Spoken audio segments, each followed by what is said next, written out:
శాలిం గారు నాకు తెలియక అడుగుతానండి. ఇప్పుడు వాళ్ళిద్దరిని కూర్చోబెట్టి అసలు అవునా కాదా అసలు ఏంటి అన్నది మీరు ఎందుకు పరిష్కారం చేయలేకపోతున్నారు? మళ్ళా మలవరి టెంపుల్ సతీష్ కుమార్ నంబర్ 1 అయితే షాలేం గారు నెంబర్ 2 ఈ విషయాల్లో. ఇది నాకు చాలా బాధ కలిగించేటువంటి విషయం అండి. ఎందుకు? వ్యక్తిగతంగా కాదు సుమా, వ్యక్తిగతంగా వాళ్ళు నాకు నష్టం ఏం చేయలేదండి, ఆర్థికంగా నాకు నష్టం ఏం చేయలేదండి, లేకపోతే నన్ను ఏం అనలేదండి, నా కుటుంబాన్ని ఏం అనలేదండి, మా సంఘాన్ని ఏం అనలేదండి, వాళ్ళపైన అయితే వాళ్ళు చేసుకుంటున్నారండి. అయినా చాలామంది పాస్టర్ల ఆవేదనకు వీళ్ళు గురవుతున్నారు. మరి వాళ్ళు ఇది తప్పు కాదులే అనుకుంటున్నారేమో నాకు తెలియదు. ఇది ఖచ్చితంగా తప్పే దేవుని దృష్టిలో ఇది తప్పే. ఎక్కడ ఈ షాలేం గారి గురించి నాకు ఉన్నటువంటి సమాచారం ఏంటంటే, ఎక్కడైనా సరే ఒక కుటుంబం ఒక ఊరు నుంచి కొత్తగా ఆయన దగ్గరికి వెళ్తే వీలైనంత వరకు ఆ ఊర్లో సంఘం పెట్టడానికి ట్రై చేస్తాడు. ఎందుకంటే డబ్బులు ఉన్నాయి కదా. నెలకొచ్చి లక్షల్లో సంపాదన. నిజానికి ఈ అమ్మాయి ఎవరండి అసలు? ఈ అమ్మాయి కూడా పరాయి సంఘస్థురాలు, పరాయి సంఘంలో రక్షించబడింది. వీళ్లకు ఆకర్షించబడి, వీళ్ళు చెప్పే మాటలకు ఆకర్షించబడి షాలేం గారి సంఘంలోకి, తండ్రి సన్నిధి మినిస్ట్రీస్లోకి వచ్చింది. ఏమంటే నాకు తెలుసో తెలియకో లేక నాకు తెలిసినంతలో నేను చెప్పేది ఏంటంటే, ఈ తండ్రి సంఘంలోకి వెళ్ళేవాళ్ళు మీకు మనస్సాక్షి ఉంటే, షాలేం గారు నువ్వు నిజాయితీ పరుడు అయితే ఒక్కసారి ఒక్క క్వశ్చన్ చూడు, చెయ్యత్తమని. నీ దగ్గర రక్షించబడి మారు మనసు పొందిన వాళ్ళు ఎంతమంది ఉన్నారు, ఆయా సంఘాలకు వెళుతూ నీ దగ్గరకు వచ్చిన వాళ్ళు ఎంతమంది ఉన్నారు చెయ్యొత్తమని ఒకసారి సర్వే చేయండి. నాకు తెలిసి కనీసం మీ దగ్గర 50% ఇతర సంఘాలకు వెళ్ళే వాళ్ళే ఉంటారు మీ చర్చిలో. ఇది న్యాయం, ఇది నిజమో కాదో తేల్చుకోండి, చేయొత్తమనండి, ధర్మంగా చేయొత్తమనండి, న్యాయంగా చేయొత్తమనండి. ఏదండి నా దగ్గరికి వచ్చేసారు బాప్తిసాలు ఇచ్చిన నావాడు కాదు. మీ దగ్గరకు వచ్చి మీ దగ్గర బాప్తిసం పొందిన వాళ్ళని రక్షణలోకి నడిపించింది ఎవరు? అసలు వాళ్ళు ఏ చర్చి కనెక్ట్ అయి ఉన్నారు? సాధారణంగా ఏ చర్చికి కనెక్ట్ అయి ఉండకుండా నీ రక్షణ సువార్త విని నీ దగ్గరకు వచ్చి బాప్తిసం పొందితే ఓకే, ఆ ఆత్మలో నువ్వు కన్నట్లే, నీ వాళ్ళే. కానీ ఏ పాస్టర్ గారో నడిపిస్తే కొంతకాలం అక్కడ ఉండి ఆ తర్వాత నీ దగ్గరకు ఆకర్షించబడి వచ్చి బాప్తిసం పొందకుండా అక్కడే బాప్తిసం పొందిన వాళ్ళు వస్తారు, బాప్తిసం పొందకుండా వచ్చి నీ దగ్గర పొందిన వాళ్ళు ఉంటారు. ఇదంతా ఏంటండి? నాన్ సెన్స్, మోసం కదా, మోసపూరితమైనటువంటి సేవ కదా. ఒకవేళ మీ దగ్గర వేల మంది ఉండొచ్చు, లక్షల మంది విశ్వాసాలు ఉండొచ్చు, ఎవరు గొప్ప? యేసు. అసలు మా తెనాలిలో జరిగిన సమాచారం కూడా మీకు చెప్తా వినండి. మా తెనాలిలో కూడా 1-2 ఏళ్ల క్రితం తెనాలి ప్రాంతానికి వచ్చి, సేవ జరిగే ప్రాంతంలోకి వచ్చి పక్కన ఏదో చిన్నగా మందిరం వేసుకొని ఆ చుట్టుపక్కల ఉన్న విశ్వాసుల కుటుంబాలకి తిరిగిన ఇంటికే తిరుగుతూ విశ్వాసులు ఇళ్ళకండి చర్చికి రండమ్మా అని పిలుస్తున్నారంట. అక్కడున్న పాస్టర్ గారే స్వయంగా నాకు చెప్పాడండి.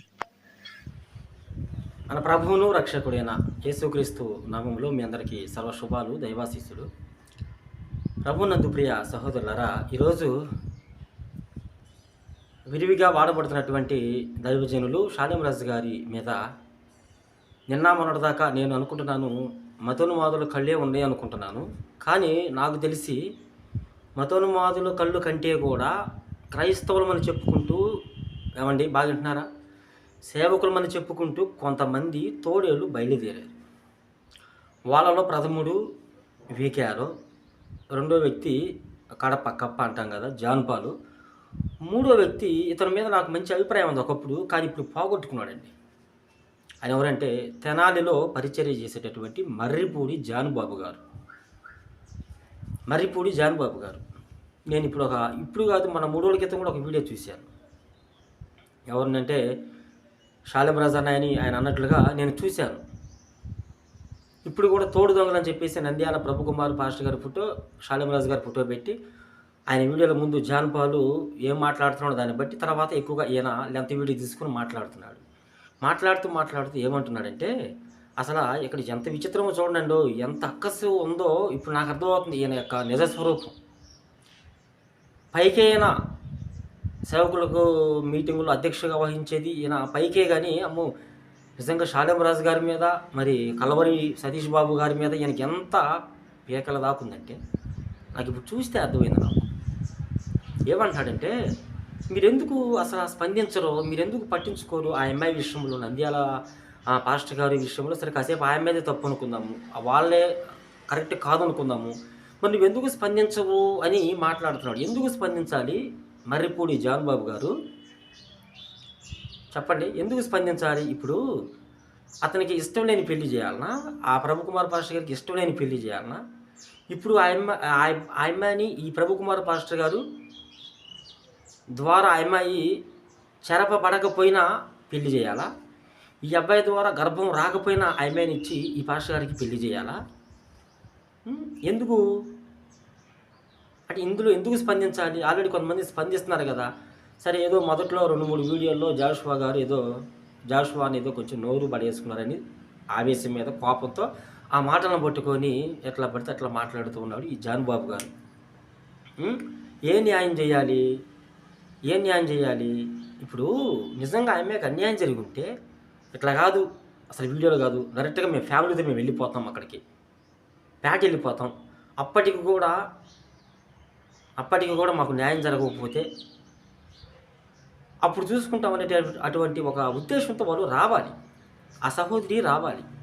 అంటే ఇప్పుడు ఆ సహోదరి రాకపోయినా ఏనే వెళ్ళి కారు వేసుకొని వెళ్ళి, ఏందమ్మా ఏం జరిగిందమ్మా, మా పాస్టర్ గారు నిన్ను ఇబ్బంది పెట్టాడా, మా పాస్టర్ గారు నిన్ను అవాసుపాలు చేశాడా అని ఈ పాస్టర్ గారిని తీసుకెళ్ళి ఆ అమ్మాయికి కాళ్ళు పట్టించి పెళ్లి చేయాలని నీ ఉద్దేశము?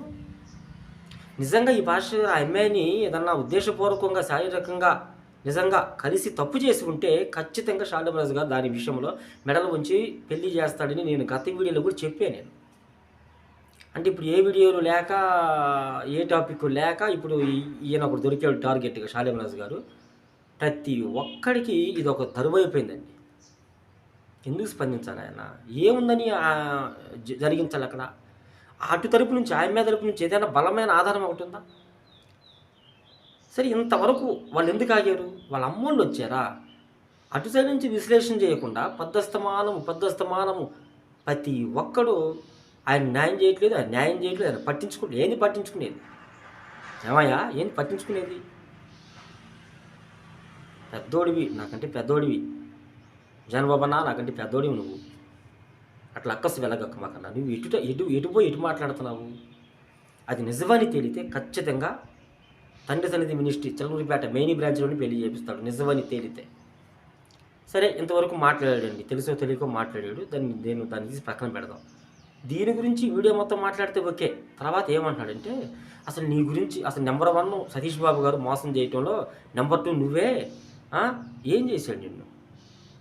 నువ్వు అంటున్నావు కదా ఆయనకి నాకు వ్యక్తిగతంగా లేదు, కానీ కొంతమంది మనోవేదన నాకు చెప్పుకున్నారు వచ్చి, పాస్టర్ గారు అలాంటోడు, షాలేమరాజు గారు అలాంటోడు అని చెప్పేసి అంటున్నావు. ఇప్పుడు ఆయనకి నీకు ఎలాంటి వ్యక్తిగతంగా లేదు, నాకు నీకు వ్యక్తిగతంగా లేదు. ఏం చేశాడు ఆయన నిన్ను? తండ్రి సన్నిధి సేవకులు ఏం చేశారు మిమ్మల్ని?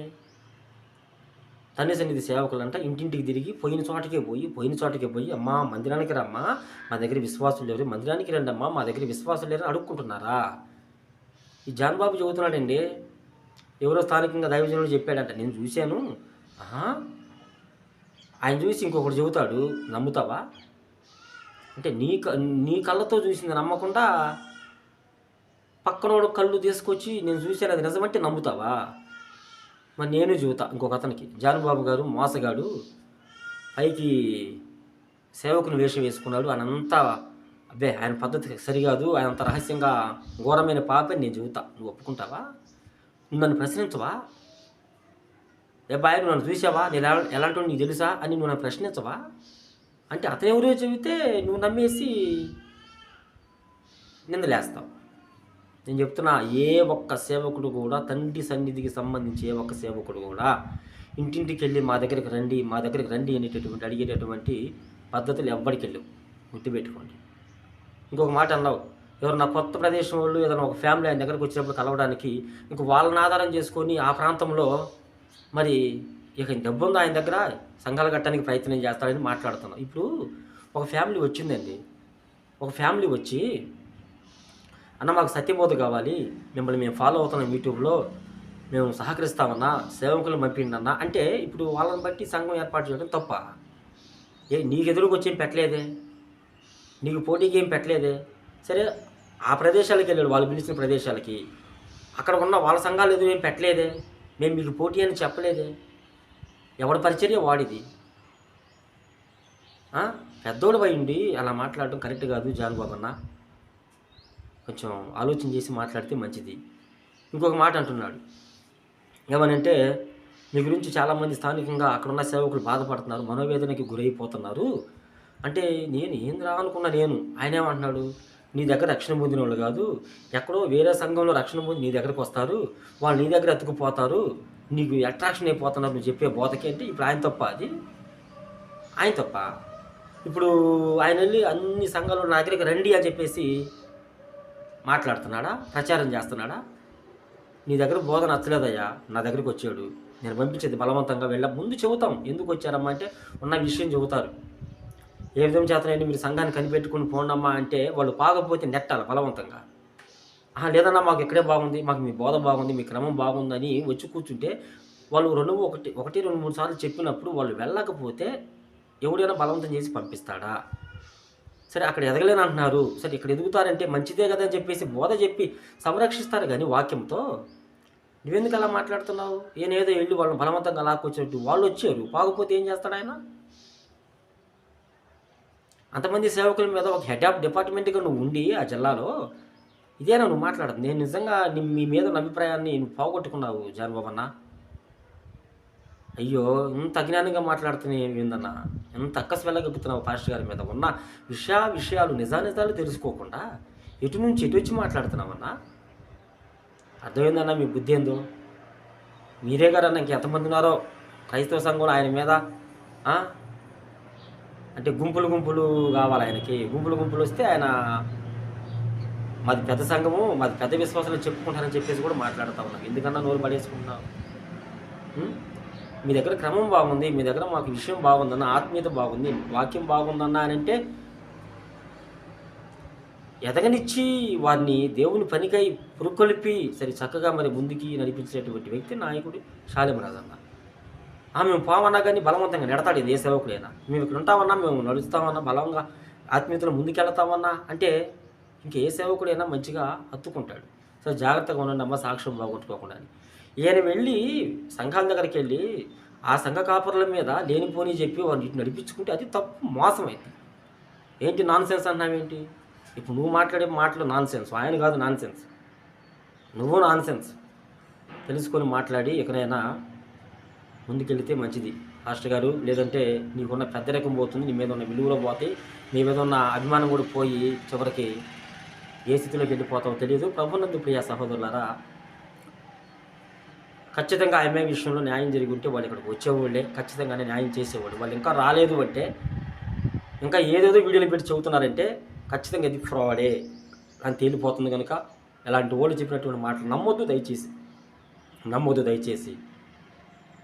సాక్ష్యంగా ప్రత్యక్షంగా అక్కడ సాక్షులు ఉన్నారు. పరిచర్య ఎలాంటిదో, అక్కడ ఆయన ఎలాంటోడో, షాలేం రాజు గారు ఎలాంటో, ఆయన బోధ ఎలాంటిదో, అనేక మందిని ఆకర్షించి నడిపించుకున్నాడా, లేదా పరిశుద్ధాత్మ దేవుడే నడిపించుకొని ఆ సంఘంలో స్థిరపరిచేలా చేస్తున్నాడు అన్నది దేవునికి తెలుసు, అక్కడున్న ప్రత్యక్ష సాక్షులకు తెలుసు. ఇలాంటి వ్యక్తుల యొక్క మాటలు నమ్మి మీరు మీ ఆత్మీయతని పాడు చేసుకోవద్దని మీ అందరికీ ప్రేమపూర్వకంగా తెలియజేస్తూ నేను ముగిస్తూ ఉన్నా. జాన్ బాబు గారు, మీరు కూడా కొంచెం తెలిసి వాస్తవాలు తెలుసుకొని నిజాలు తెలుసుకొని మాట్లాడితే మంచిదని ఒక తమ్మునిగా నేను చెప్తున్నాను. మీకోసం మేము ప్రార్థన చేస్తాం, మా కోసం కూడా మీరు ప్రార్థన చేయమని మీ అందరికీ ప్రేమపూర్వకంగా తెలియజేస్తున్నాను.